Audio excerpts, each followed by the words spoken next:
So we are reading Power versus Force by Dr. David Hawkins. We are on chapter 19, page number 230 of the book and page 46 of the PDF. We normal humans are completely preoccupied with our function as transformers of concepts from the invisible level, ABC, to the sensorially perceptible, A to B to C. Extraordinary individuals live primarily in the world of ABC. Those who live beyond that, in the completely formless domain of pure consciousness itself, we call mystics. Okay, so what is it saying over here, right? Now you have over here, she's saying A, B, C. That means this person lives in a gestalt consciousness. And the mystics over here, he's saying over here, mystics actually live in the gestalt consciousness where everything is happening at the same time. But we normal human beings are living from that A will result in B, will result in C, right? So we are in linear time. They are living in the gestalt time, where everything is happening simultaneously. A, B, C is happening together. It is not following a pattern. It is not following one after the other.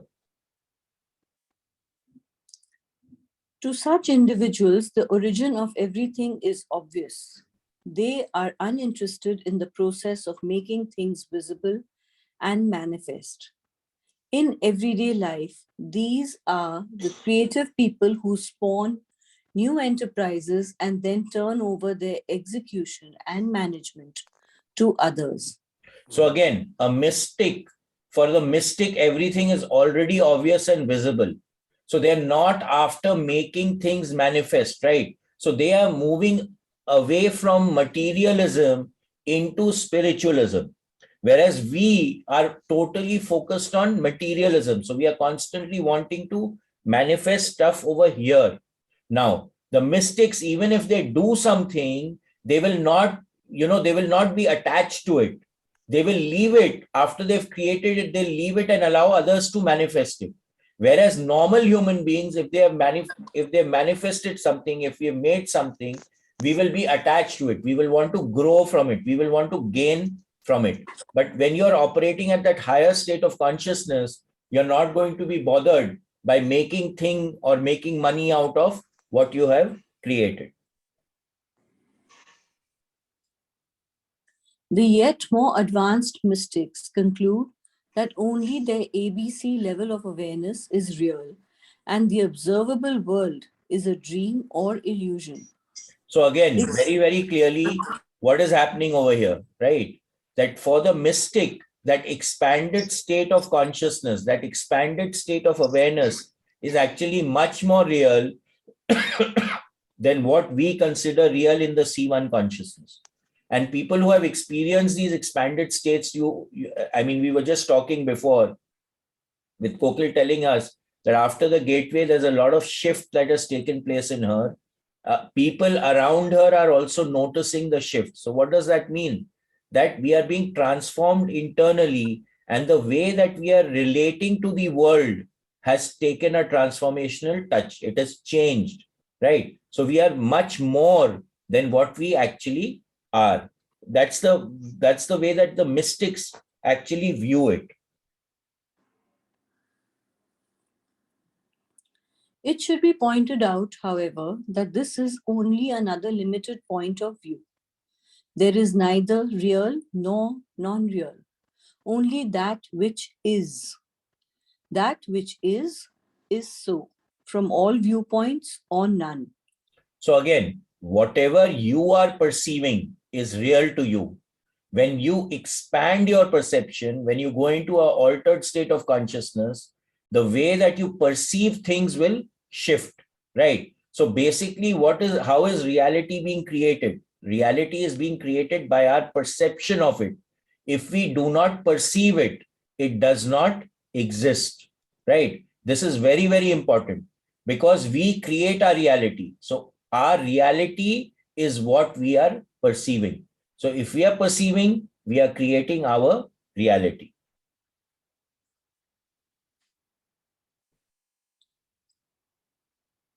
Existence without form is not imaginable. Yet, at the same time, it is ultimate reality, including both yin and yang, the unmanifest and the manifest, the formed and the formless, the seen and the unseen, the temporal and the timeless. So now this is again very, Thus, the very real important. world.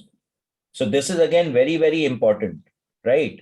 Now, what is happening? It is saying, because we are operating from a limiting prospect, we are limiting from a limiting sense of reality and perception. We think that anything that is not form, doesn't have form, is not real. But when we get into these expanded states, we start to understand that form is a very low operates at a very much lower level of consciousness. When we look at how consciousness grows, even minerals have consciousness. Then they evolved into plants. Plants have consciousness. Then it evolves into insects, into animals. They have consciousness. Then into humans, we have consciousness. And there are definitely entities and other beings, etc., who have much more higher level of consciousness than us. So evolution is constantly going on. So what we see as real is not what is actually reality, because as you go higher in the states, that becomes more real than what is at a lower state of consciousness.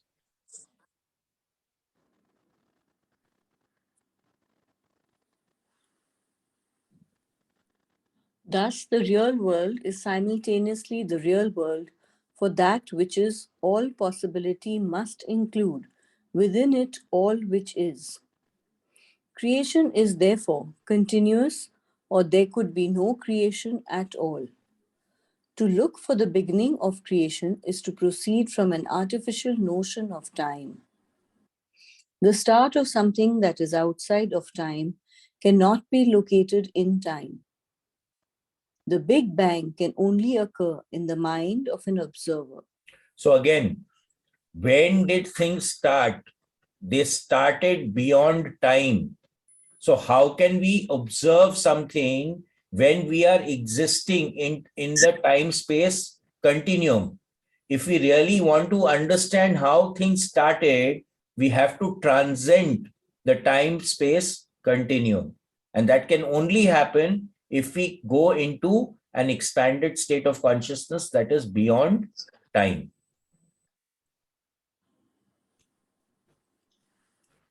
The universe is very cooperative, inasmuch as the universe is not different from consciousness itself. It is happy to create whatever we wish to find out there. The problem is with the concept of cause itself, which begs the question by presuming a time warp, a sequence, a string of events that will make sense. So now this is again important, right? So it says very clearly here, the universe is happy to create whatever we wish to find out there, right? So what does this mean? That whatever we want to observe, it gets created, right? So when we are going into an altered state of consciousness, whatever we are thinking will manifest. That is why, again, when we are looking at it from the Gateway Voyage point of view, in the first talk that Robert Monroe gives, he says that ultimately you have to be aware of all your thoughts, because your thoughts is from where the action gets taken place, and the action is what creates, right? So we need to observe our thoughts, because whatever we are thinking will immediately manifest, and the universe is glad to create it. So when people talk about hell, right, being taken there and fried and all that stuff, and you once you pass away, and that is in your mind that you're going to go to hell, right, and that's what gets created. So that's why it becomes very important to have clarity of mind. And we have to understand that even in our C1 consciousness state, in this physical 3D reality that we live, it is a manifesting universe. Today, I'm thinking of lifting my hand, I lift my hand. So I'm manifesting. I thought of lifting my hand and I lifted my hand. So what is happening? it is getting created, right? So the universe is ready to create whatever we wish to find out there. So even this place is a thought responsive universe. That's why even over here, it becomes very important to be observant of our thoughts.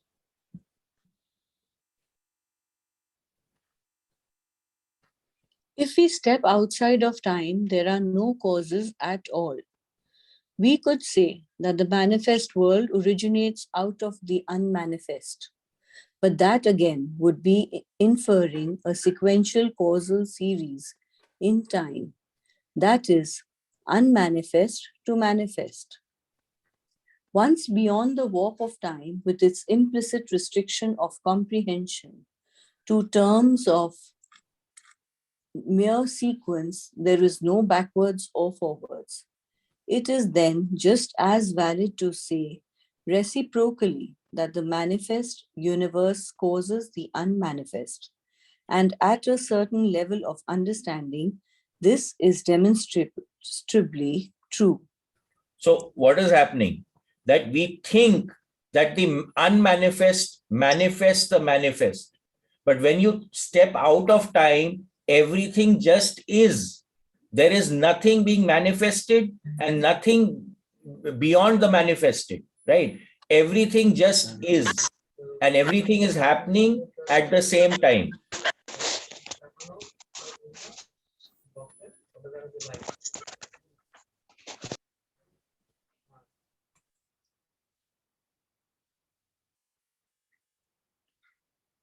If, for example, we look at electrons lined up on one side of a dielectric space and protons lined up on the other side in an equal balance, how can we say which causes the other to line up? Similarly, though healing is a consequence of compassion, compassion is not its cause. In an energy field of 600 or higher, almost anything will heal. So what is it saying, right? We cannot say that X causes Y or Y causes X. And what he's saying over here is that at a consciousness level, in the consciousness scale, anything that is above 600, everything will automatically heal, right? And this is something that we are noticing because your attitude shifts. When you go into a higher state of consciousness, your attitude towards things shift. And because your attitude shifts, everything that occurs around you will also shift, right? So you will always look at things in an uplifting manner rather than a depleting manner. So what are you doing? You're constantly operating from the right side of the grid. So nothing will seem to trouble you. Everything will start to heal. Even if you are sick, you will see what's the lesson that I need to learn from that. How can I grow by this process? What is the opportunity that the sickness is giving to me? Rather than cribbing about that, oh, I have fallen sick, I have fallen sick. So the attitude, the perception with which we are looking at stuff will start to shift. And this actually happens above 500. Even they're saying over here 600, but it starts to happen above 500. This is what I have been observing. The source of all life and all form is, of necessity, greater than its manifestations. Yet, it is neither different from them nor separate to any degree. There is no conceptual artifact of separation between creator and created. As scripture states, that which is, was, and always shall be. So again, we generally, when we are looking at it from the conception of A will lead to B to lead to C, the creator is always bigger than the created. But when we look at it from a higher state of consciousness, there is no separation between the two because everything just is, right? So there is no question of a creator and a created. When you go into that oneness, when you go into that wholeness, everything just is.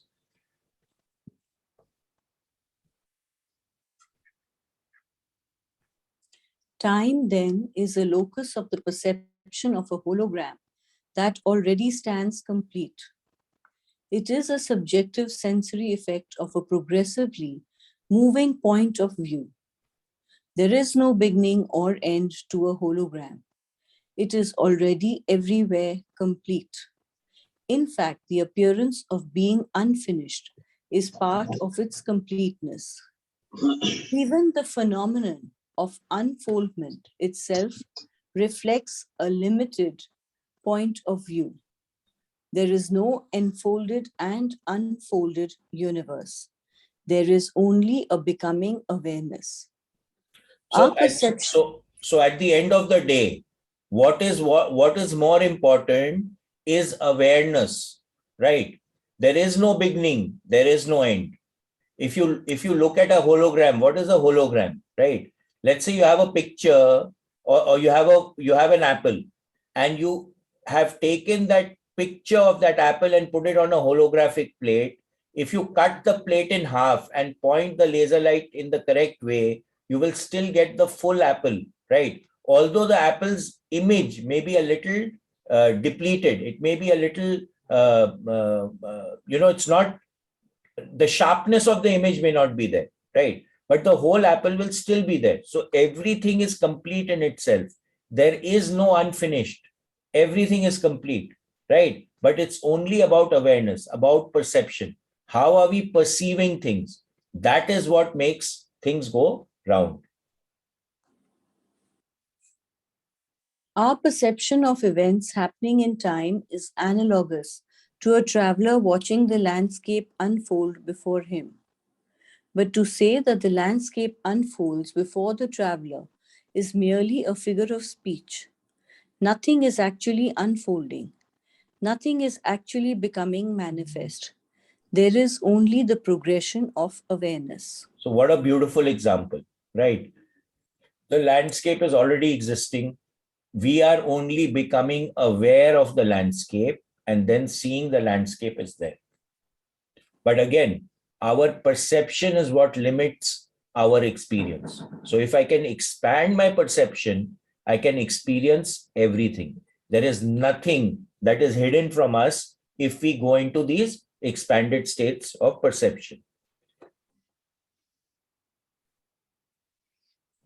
These paradoxes dissolve in the greater paradigm, which includes both opposites, wherein oppositions as such are only loci of the observer. This transcendence of opposition occurs spontaneously at consciousness levels of 600 and above. So this is again important, right? So any kind of paradox, any kind of distinction, any kind of separation, what he's saying over here will dissolve at the level of 600. So just 1 second, what is the level of 600? Let me just see. I think it's acceptance, if I'm not mistaken.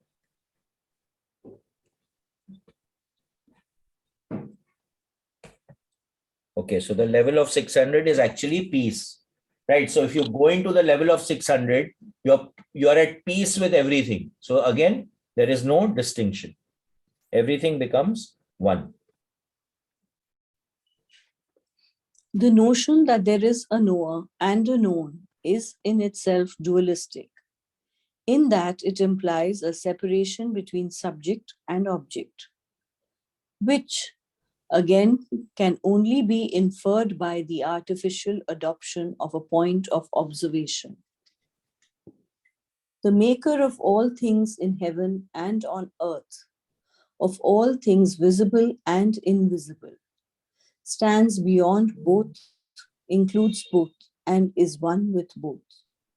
Existence is therefore merely a statement that awareness is aware of its awareness and of its expression as consciousness. So again, this is a very beautiful line, because when everything is one, then nothing is separate, right? Even the observer and the observed, we are creating separateness.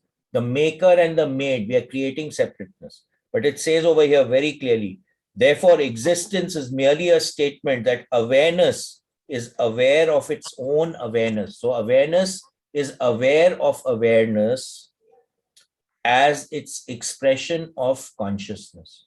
Now, this is really beautiful and it's very deep. So at the end of the day, everything boils down to awareness.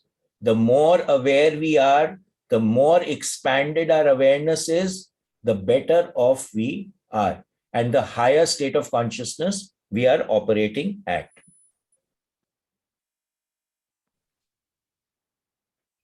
Ontology need not be speculative.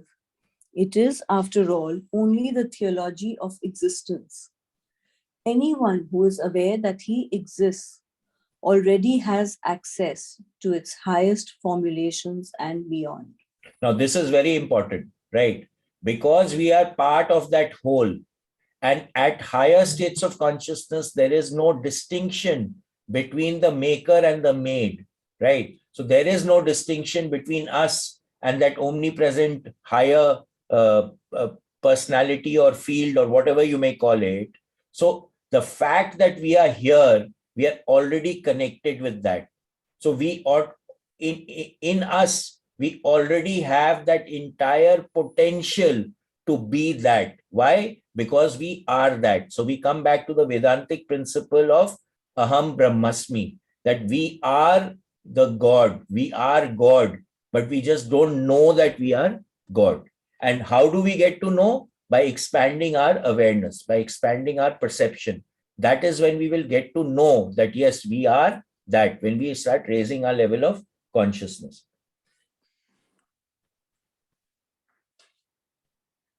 There is only one absolute truth.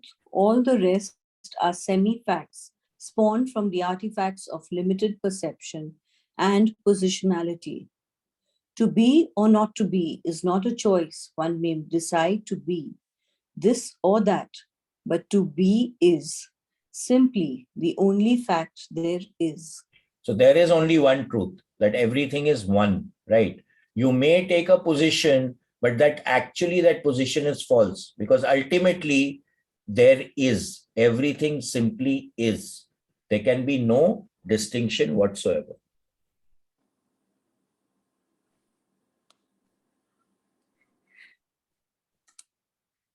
All the foregoing has been expressed at various times in man's intellectual history by sages who have moved beyond duality in their awareness.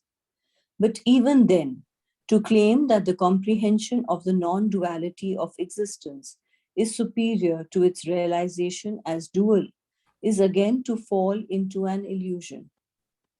There is ultimately neither duality nor non-duality.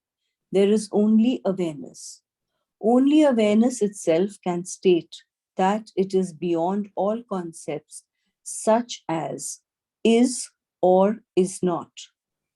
This must be so because is can be conceived only by consciousness itself. So again, now this is again a paradox, right? That if you are observing consciousness, then again there may be duality. So this is what in Ramakrishna Paramahansa's story, he was connecting with Kalima, and but he was always seeing her as separate from him. So there was still duality. So his guru actually came and told him, you have to behead Kalima to transcend that duality, right? So over here, this is the same thing he is saying over here, that ultimately there is no duality and there is no non-duality. Everything is awareness. Everything simply is. And that is the state of consciousness that we are wanting to achieve, to aspire to, where everything, we transcend everything.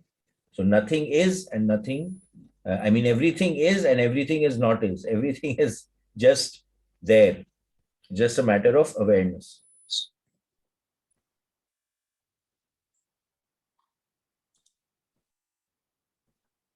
All the foregoing has been expressed at various times in man's intellectual history by sages who have moved beyond duality in their awareness. Next But even paragraph. awareness itself is beyond even consciousness. Therefore, it may be said that the absolute is unknowable exactly because it is beyond knowing. That is, beyond the reach of consciousness itself. Those who have attained such a state of awareness report that it cannot be described and it can have no meaning for anyone without the experience of that context. So this is very, very true, right? If you ask an excursion graduate to explain to someone who's not really experienced that experience, what did they experience, they'll not be able to explain it. If you ask, and that is what Raghuji was doing, asking Kokil what was her experience, it's very difficult to explain what you experienced to a person who has not experienced, right?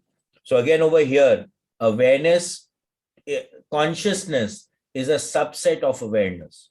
So how can you consciously explain what awareness truly is, right? So this becomes a very important concept to understand for us.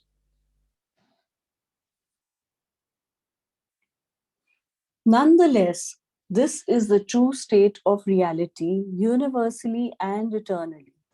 We merely fail to recognize it. Such a recognition is the essence of enlightenment and the final resolution of the evolution of consciousness to the point of self-transcendence. So again, once only when we even transcend consciousness do we truly merge with that Godhead, so as to call. Now, I don't know how many of you all, why is it echoing? Anyway, I don't know how many of you all know the story about how awareness came into being. And it was not my doing. I was told to start it. Okay. So what happened was that we were having meditation sessions. We were associated with another group, and I had no intent of starting anything. And one day, suddenly, that group said that we are not going to do any sessions at your place. So I got a little upset because I was having a good time doing meditations, etc. And then I told Shimangla that, we can start doing it ourselves. Maybe there are only two of us meditating. We'll keep doing it. So that, and then one day I was sleeping after this happened. And actually someone came and woke me up. I was shaken. And in front of me, I'm seeing awareness. And this person who's shaking me is telling me, you go and start awareness Facebook page right now. And that's how awareness started. It started on the 17th of September in 2000 and I think it was 2012, if I'm not mistaken. So that's when the first Facebook page started. And then, of course, we merged it with the trust and all that stuff. But it was not my doing. And after we started awareness, what I'm seeing is awareness is coming up everywhere. And the crux of all growth, whether spiritual or any kind of growth that you can talk about in your life, is all dependent on awareness. So in the last paragraph, if you see here, it says very clearly, awareness itself is beyond even consciousness. So at the essence, everything boils down to awareness. So that's what made awareness very powerful, but it was not my doing, let me tell you again. I was told to start it.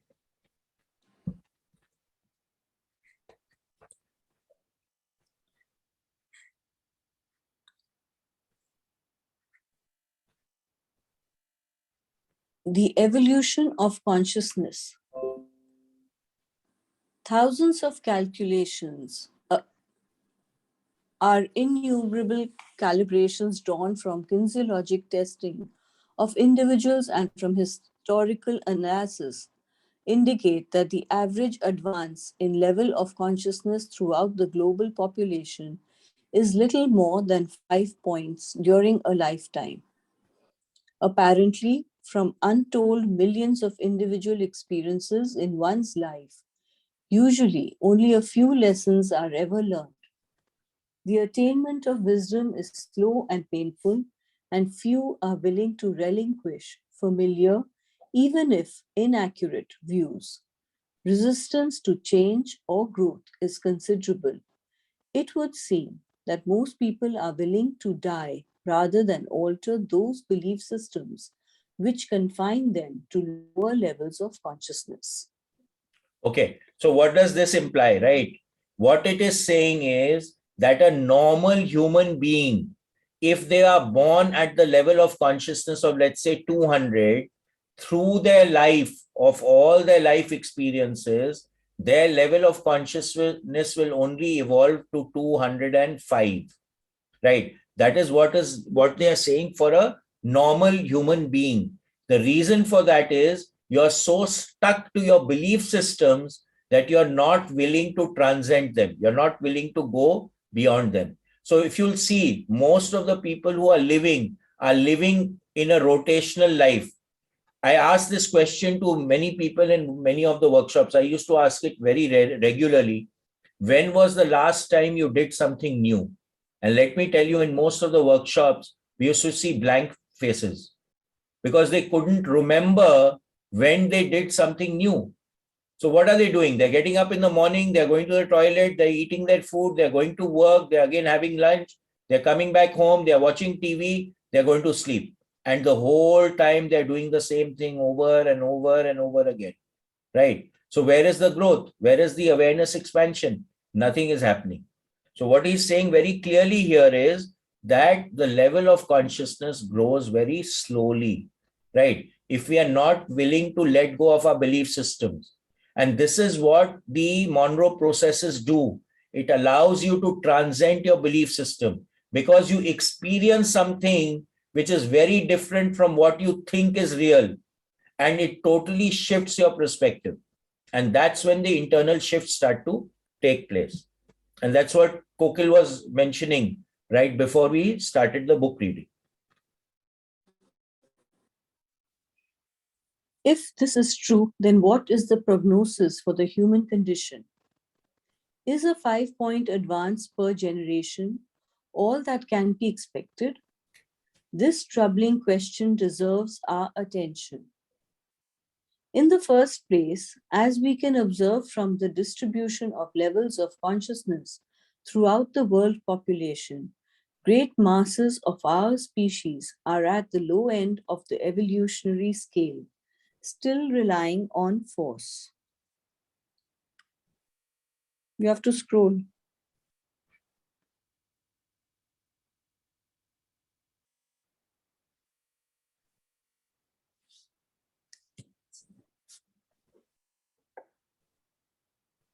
To compensate for their actual powerlessness. More advanced individual cultures exhibit more variations.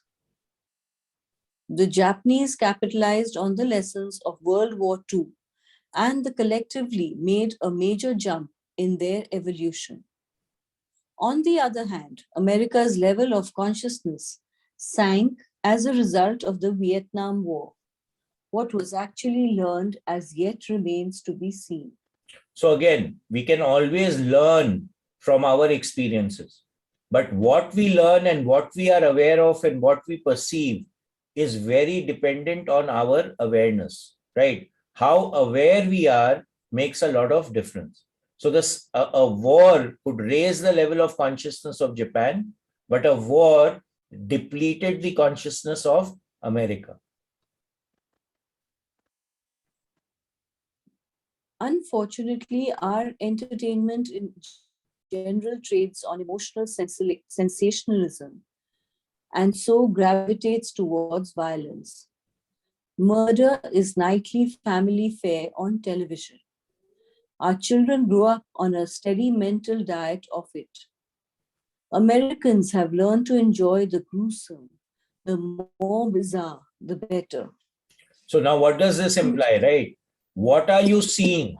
What are you observing? What are you, who are you associating with? Will automatically affect your level of consciousness, right? So if anyone picks up the newspaper today, 95% of the news is bad news, right? Because that is sensation. It catches the view of a person. But is it relevant to you? You have to ask yourself that question.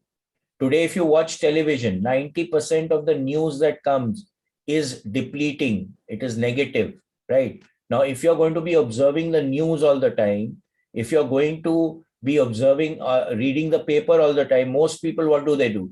The first thing in the morning is that they read a newspaper. Now, they are totally putting themselves in a depleting state of mind right from the day, from the get-go. So what are you doing? What are we doing to ourselves? That is what we need to understand, right?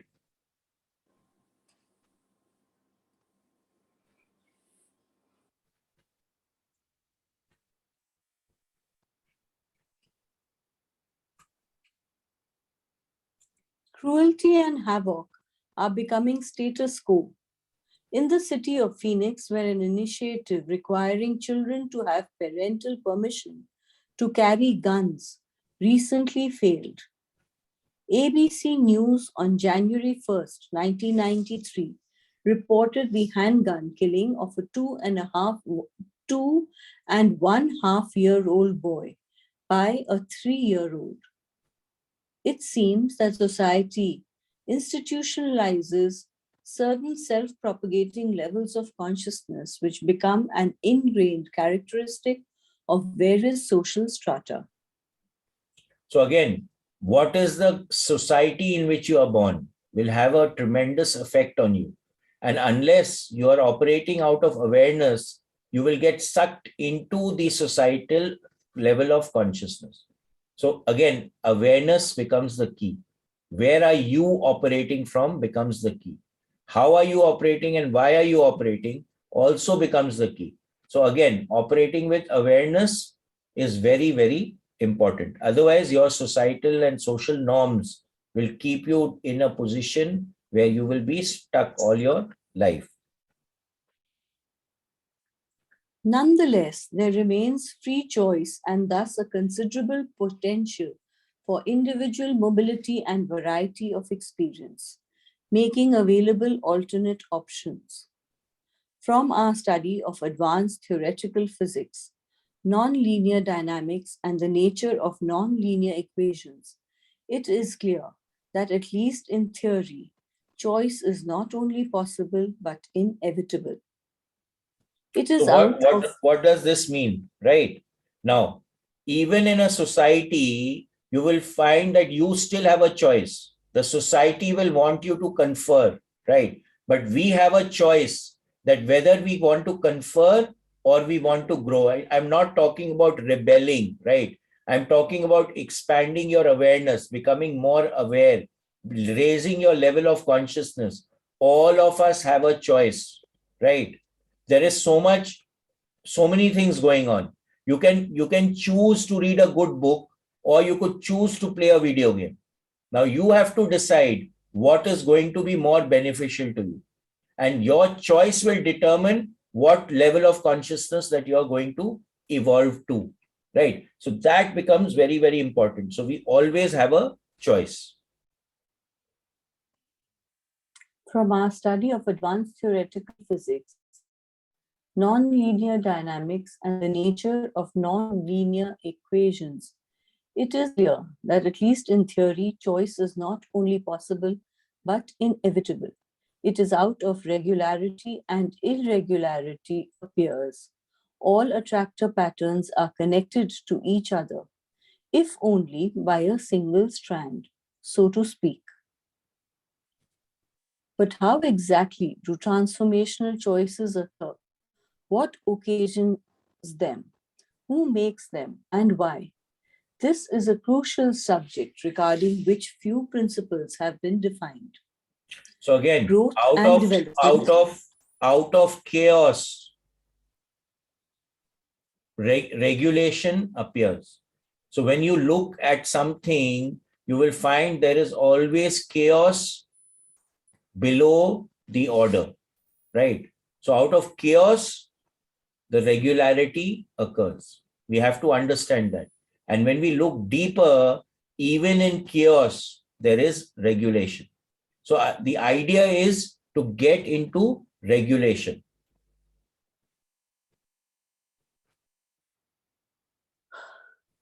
Growth and development are irregular and non-linear. Practically nothing is known about the essential nature of growth or any process in nature for that matter. No one has ever studied the nature of life itself, only its images and consequences. There simply has not been an adequate mathematics to comprehend it. Linear differential equations brought us to the approximations, but not to essence. A simple sprouting seed performs incredible wonders through an intrinsic wizardry of which we have no understanding whatever. So again, how nature grows, why life occurs, we really don't know. Okay. Why did life occur on Earth? We don't know. We can only make approximations. We can only make estimations. And nature is so profound that it is beyond our conception as of now. No study can really decide, how the seed grows, why it doesn't grow for that matter. Okay, of course, we can say that, okay, water was not there, or this was not there, that was not there. But then again, in adverse circumstances also, many things grow. So how do they grow in those circumstances? As is commonly observed, growth, both individual and collective, can take place either slowly or suddenly. It is not limited by restraints, but by tendencies. Innumerable options are open to everyone all the time, but are relatively infrequently chosen because they want the context that would make them attractive. One's range of choice is ordinarily limited by one's vision. So again, all of us have choices all the time. Okay. You have a choice right now to leave the session or to be on the session. You have a choice if a glass of water is there in front of you to drink it or not to drink it. So at every point in life, we have choices all the time. The choice that you make again depends on your awareness, on your wisdom, on your disha. So disha becomes very important. What is your laksh? Where are you going? What is it that you really desire?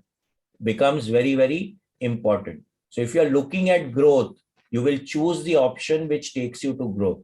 If you're looking at just enjoying something and not growing, then that is what you will choose, right? Momentary pleasure versus long-term pressure. And here again, what we need to understand is that delay of gratification starts playing a very important part in all these choices that we make, right? If we have patience, if we have that conscious awareness of foresight, of looking at where we are going, it becomes extremely important. So again, one's range of choice is ordinarily limited only by one's vision. So what is your vision? That is what will take you where you're wanting to go. As is commonly observed, growth, both individual and collective, can take place either slowly or suddenly.